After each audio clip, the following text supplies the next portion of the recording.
Trump మీద supreme court serious కావడం, 9 మంది జడ్జిల్లో 6 ట్రంప్కి వ్యతిరేకంగా తీర్పు ఇచ్చినటువంటి ఉదంతానికి కారణమైనటువంటి వ్యక్తి చైనా నుంచి టాయ్స్కి సంబంధించినటువంటి అంశం అన్నమాట. లెర్నింగ్ రిసోర్సెస్ లిమిటెడ్ అమెరికాలో ఇల్లినోయి కేంద్రంగా వ్యాపారం చేస్తున్న బొమ్మల కంపెనీ. తన దిగుమతుల్లో మెజారిటీ వాటా చైనాది. అక్కడి నుంచి ఎడ్యుకేషన్ టాయ్స్ని కొనుగోలు చేస్తుంది.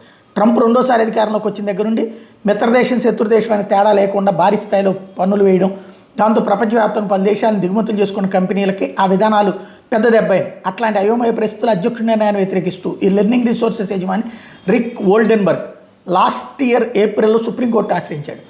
మరికొందరు పిటిషనర్లతో కలిసి ఈ చిన్న సంస్థ గట్టిగా పోరాడింది, విజయం సాధించేదాకా పోరాడింది, న్యాయ పోరాటం చేసింది. ప్రపంచ వాణిజ్యం మీద ప్రభావం చూపే కీలకమైనటువంటి తీర్పు వీళ్ళ వల్లే వచ్చింది.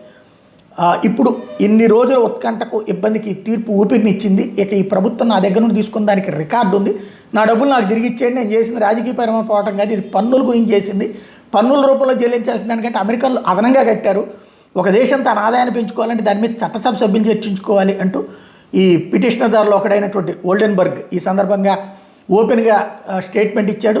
యుఎస్ ఛాంబర్ ఆఫ్ కామర్స్ 2025 నివేదిక ప్రకారం యుఎస్ దిగుమతిదారులు 97% మంది చిన్న వ్యాపారులు.